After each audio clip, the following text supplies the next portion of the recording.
a troublemaker. I've been a late night player. I've been broke as a joke. I've been a money maker. I've been a record breaker, taking credit as an educator. I've been known to spit the flows and make it shaky, shaky thing. Popping, lock and stop and let it hang. Watch us as we drop this hip hop, it's like it stings. We make a whole room drop and everybody sing. We want the funk. We gotta have that funk. We kick it old school. We think we're so cool. We take it back to the past. We gonna act a fool. Up jumps the middle finger. Make my Jaeger just a little. Hello, hello, hello. Welcome to Sports Buzz, a Fanatical View. I am your host, Scott D. Lewis, here live in studio. Comcast Cable, Channel 23, downtown Danbury, Connecticut, on this September 20th day, whatever day that is, September 20th. I don't know. Is that an important day? For a second, I thought maybe it was. I am here, of course, live again as we're trying to run this out on a more weekly basis than we did this summer. Again, I am flying somewhat solo as my right-hand man, Mr. Bob Rod Jr., is in the control room running things. He is the director these days as we breathlessly wait for our old director, Mr. Mike Toohey, to get out of his horrific work schedule. He's got to get paid. So we wait for that, and Bob does his thing out in the control room, and he's doing a good job. We miss him out here, though, you know. It would be nice to say hello to him right here, right now, but we can't do it, so I will just chat with you. The phone number is 203-792-4101, as we were live until 7 o'clock, so if you'd like to call in and fill in for somebody for me to chat with, we'd appreciate that. We got no problem taking phone calls. Mike, the Met Maniac Jet Fanatic, should be here, McFadden, in a little bit, so he'll pop in and we'll get him out here as well. Bob's show, of course, Spotlight On, is Tuesday nights at 9, Wednesdays at 12, so you can see what he's doing and what his shows are and what he's featuring these days if you want to tune into him. And for a little side note, Bob, I will just mention to you over the airwaves, since you're in the control room, I'm going to try, Bob. I'm getting my system back up and running somewhat. I loaded a bunch of the Sports Buzz shows from early summer and then the most recent ones onto Facebook and YouTube recently. Now that I've done that, maybe I can get on a better schedule and start loading Bob's show as well. I've been missing out on loading his material onto the YouTube page and then onto Facebook. And of course, with the way things go now, we are also live on TV, but live on Facebook. So if you're following the Comcast Channel 23 Facebook page, you would be seeing us pop up live right now. So that's a good way to tune in if you're out of the viewing area. All right, let's make mention of one of Bob's favorite events of the year, SNYRA, the race arena. The Southern New York Racing Association, their reunion at their new location this year, and new date for 2018, Sunday, October 14th, 11 to 4 p.m. at Anthony's Lake Club, the Amerigo Vespucci Lodge over on Christopher Columbus Avenue in Danbury. Free to the public. Check out all the old racers who come by, all the old race cars who come by. And there'll be food and beverage, which is kind of a new deal. Not something they would have. I know they never used to have beer, but there's going to be beer and all that good stuff and food. The Vespucci Italian Club Lodge there, they put out good food. I've enjoyed many a good meal there in my day, so I'm sure it's going to be good. Hopefully the weather will be good. Dave King will be playing live music all day. So go check that out Sunday, October 14th, 2018, over at the Vespucci Lodge. So you can check that out this weekend if you're looking for some beer and food. I would imagine a bunch of the downtown restaurants in Bethel are putting on this first, and hopefully it will become an annual thing, Oktoberfest, centered around the new brewery in downtown Bethel. And our very own Fatty Roots is going to be one of the 3 bands, maybe 3 bands at least. They're playing at 2 o'clock in the afternoon. I think the event goes from 12 to 6 right down in the Bethel Depot in the old railroad station location where that new brewery is. So go check that out. That'll be a good day. I think the weather is supposed to be reasonable this weekend. So a little bit more fall-like weather starting to come through. And the good Oktoberfest beer and some good food. A lot of good restaurants in downtown Bethel, and they're teaming up for this event. So that should be very good. Sunday all day. I'll be there checking that out. And so that'll be a good time. Fatty Roots and the other band. So come on down. All right, let's get into it. What the sporting topics are.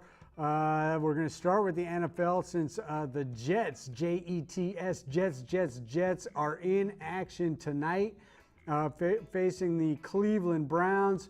All that hype and anticipation going into this past Sunday's home opener for the Jets after that thorough beatdown they gave the Lions the other week on Monday night to open their season.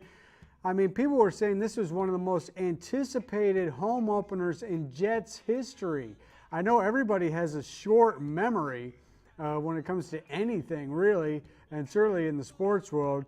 But, I mean, come on. This was the most anticipated home opener, one of them, just because they got the new quarterback, Sam Darnold, and he had the good first game, and the team played great against the Lions on Monday night. Have things been that bad for the Jets that this was one of those?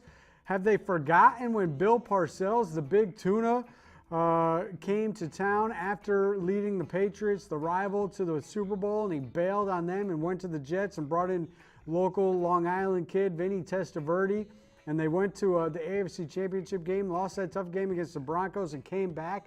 The anticipation following that season with the tuna in place as the head man and a team that went to an AFC Championship game, did the fans remember or forget how much anticipation there was about a legitimate possible Super Bowl contender that year?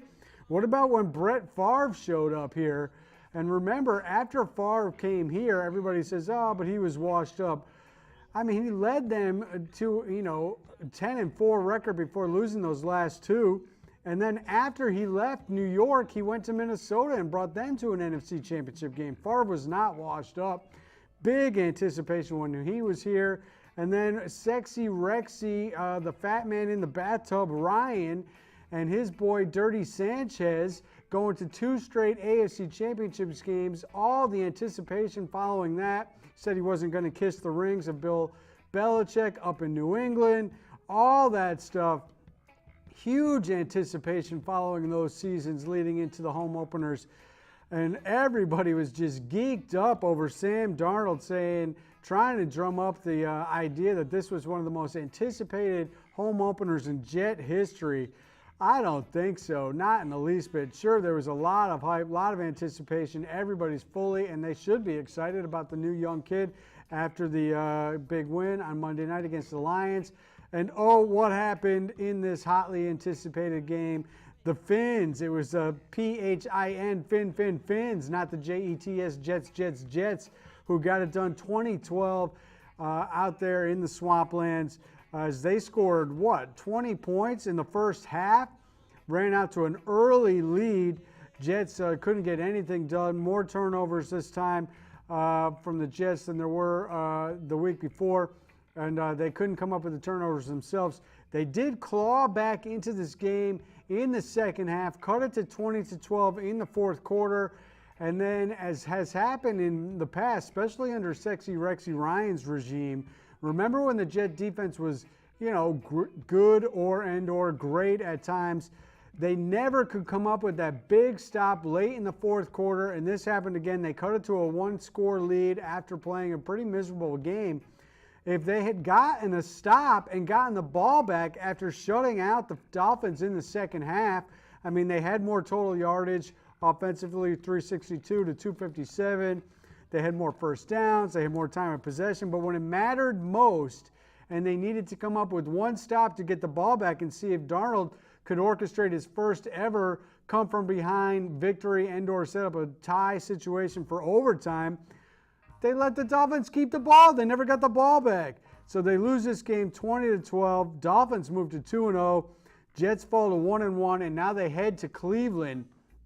And the Browns are the hot team right now. Everybody thinks the Browns are better.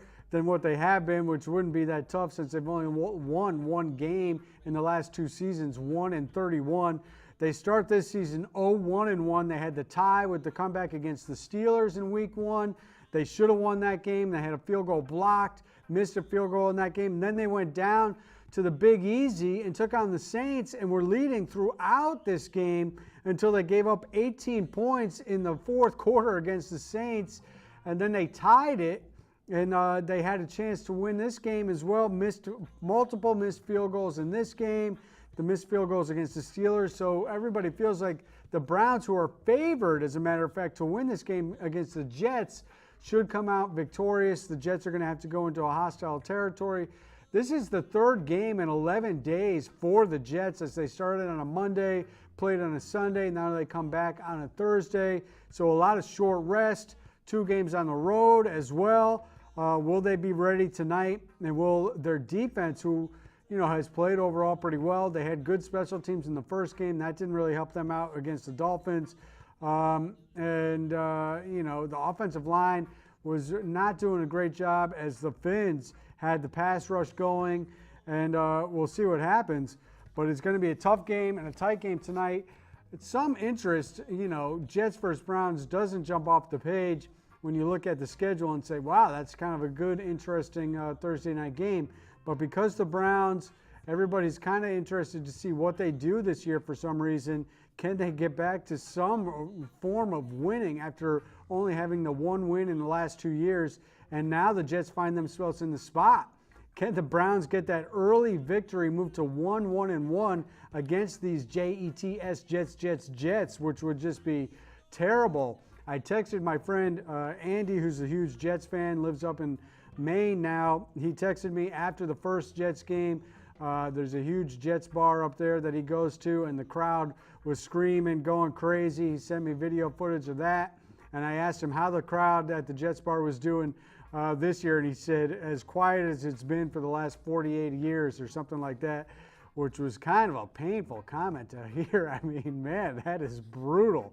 So if they lose tonight, wow, that will take all the hype, all the anticipation away. Once McFadden gets here, we'll see what he has to say about it, how he's feeling after the hot start in week 1 and then the cool down, cold water in week 2, and now facing a Browns team that's, for whatever reason, is everybody's darling right now. All right, and speaking of Browns and things that they did to get themselves in the news, Josh Gordon, their player that they, have held on to for all these years, and here comes McFadden, as a matter of fact. We'll give him a minute to get the headset on and get the microphone on, and we'll see what he says. But Josh Gordon, who's had off-field problems, alcohol abuse, smokes the marijuana, has been suspended more times than not. Really, he hasn't played a full regular season in about 5 years, but he's a huge talent, can't be trusted. They finally had enough of him, deactivated him before this game against the Saints, said they were going to either cut him or trade him. And guess what? They did trade him to who? The New England Patriots. Make the move to get Josh Gordon, the huge talent, but off-field big problems. Patriots got that infrastructure that people say if you're going to, reclaim your career, this is the place to go. And the Patriots have some problems at depth in the wide receiver, so we know they're shorthanded. So they rolled the dice. It's not going to cost them much, a 5th-round draft pick, and if he doesn't work out, they'll get a draft pick back. So it's really no problem for them to make this move and try to make it happen for them. So we'll see what happens there. Before we roll into these Patriots pictures, is McFadden mic'd up and ready to go? How are you doing, Scott? I'm doing good. Mike, how are you doing after what happened to your Jets this past weekend, and you got a big game tonight against the Browns? Well, I think Darnold played actually pretty well. Yeah, I mean, his numbers weren't bad. Absolutely. But, they're a young team. They're still making some, little mistakes and things like that. But as far as Darnold, I think he's played fine so far. I mean, they only had 42 rushing yards in this game against the Dolphins, and he threw for 320 yards. That sort of imbalance is not going to work for any team, really. And when you have a young quarterback, That I didn't like to see, especially, the thing that happened in the first game. It was such a balanced effort, special teams, defense. You saw some big runs. You saw some good things happening. He didn't have to throw the ball that much. Right. Getting down early in this game, of course, put them behind the 8 ball, and they had to throw the ball more. But they're going to need much more of a balanced attack if he's going to have success. And the Browns' defense has played well, shut down pretty much the Steelers in week 1, had 5 turnovers in that game, Right. kept the Saints at bay until the fourth quarter when the Saints finally got some things going, but that was still a low-scoring game. They lost that game 21-18, I think, something like that. So, yeah, 21-18. So the Browns' defense has played well also. So it's going to be interesting to see tonight. Are you nervous about this game? How are you feeling as Bob continues to roll through the Patriots-Jaguars pictures? Yeah, you better be nervous. No, well, I mean, how are you feeling about it? I feel like, listen, like you mentioned, they have to get the running game going and help them. But I tell you, the Browns' pass rush is going to be a problem tonight because their offensive line is not that good. It's a work in progress. Right. So it'll be interesting to see how they hold up. It'll be interesting for sure. It was not very interesting seeing what the Patriots did down in Jacksonville this weekend. I was talking to Bob before the show, Mike, and what do you think about this? I feel like, and I'm surprised I haven't heard anybody mention it, I feel like the Jaguars are on the track that the Baltimore Ravens were on about 5-6 years ago. They were always right at the heels of the Patriots. They lost one, tough, that one in particular, brutal AFC Championship game in Foxborough in about, I don't know what year, 2012, 2011, in that realm. Patriots got through that. And then the following year, the Ravens came back fully stocked, wanting to get, their revenge against the Patriots and get back at it and go to the Super Bowl, and they did. And I kind of feel like the Jaguars are a defensive-oriented team. They do a lot of talking like those Ravens teams used to do. And they got their chance this weekend to get revenge from that tough AFC Championship loss to the Patriots, last year. And they got their chance to get some revenge this past weekend down in Jacksonville. And that they did with a 30-21 victory. I mean, do you feel like the Jaguars may be on that sort of same track that the Ravens were on? Yeah, I do. I think for the Jaguars, the one thing they want to do is get home field advantage. That is a crucial thing to get Absolutely. when it comes to the playoffs. You definitely want that. Speaking of home field advantage, I mean, unbelievable. 97 degrees. That was the actual temperature in Jacksonville, and the actual, what it felt like was, they said, listed 107 degrees. That is just flat out dangerous when it comes to playing a sporting event, and especially a high-impact game like a football game. I was genuinely concerned that there was going to be guys dropping out and somebody really having a serious health issue in those sort of temperatures. That is ridiculous. It was the second hottest game I think ever played. First hottest game since a game that was played in Arizona, I think about 15 years ago, something like that. But the Jaguars, made the Patriots sweat and feel very uncomfortable with a 30-21 victory, which was not even that close. They were up 21-3 at halftime. Unbelievable. Third down conversions. Patriots could not get off the field. And as bad as the Patriots played to start the game, they were down 14-3, and they got the field goal, and they had a chance to get the Jaguars off the field on a 3rd and long around midfield. And if they did that before halftime, the Patriots could have gone and scored before the half to make it all of a sudden 14-10. They didn't get points out of, the first drive. The Patriots drove right down the field on the first drive, but they failed on a 3rd down and then missed a kick. And then they ended up giving up a touchdown on a drive before the half. So really pathetic performance by the defense. 3rd down conversions were 10 for 14 for Jacksonville. Really a poorly played game. Patriots had a couple opportunities to go for it on 4th down in the second half in particular. They chose not to. Very unpatriot-like. They did cut it at one point to 24-13. Brady got sacked and stripped and lost a fumble, and they didn't get closer than that. Then they There was also that crucial, they thought they converted a third down play. The ruling on the field was a first down. They challenged that ruling. I thought that was a pretty tough thing to overturn from the camera angles. If you're looking at it strictly from, do we have enough evidence to overturn this? I thought that was pretty rough to be able to do that, and they did anyways. They overturned it, set up fourth down, and then the Jaguars hit that 75-yard touchdown to put the game out of reach. Patriots did score a kind of a garbage time touchdown, but really not a great game by the Patriots at all. The other thing, and we'll mention this as we talk about some of the other football, on the opening drive, and this is a point of emphasis for the refs and the NFL, not pile driving or piling on the quarterback. They clearly picked up Brady and pile drove him into the ground on that first possession, and no penalty came out. And this was after Gronk got completely interfered with on a pass play. No pass interference was called. So that was interesting, especially when you consider what took place in the Vikings-Packers game, which has been all the talk all week, as the Vikings completed a comeback against the Packers, and that would not have been happening if an interception had stood.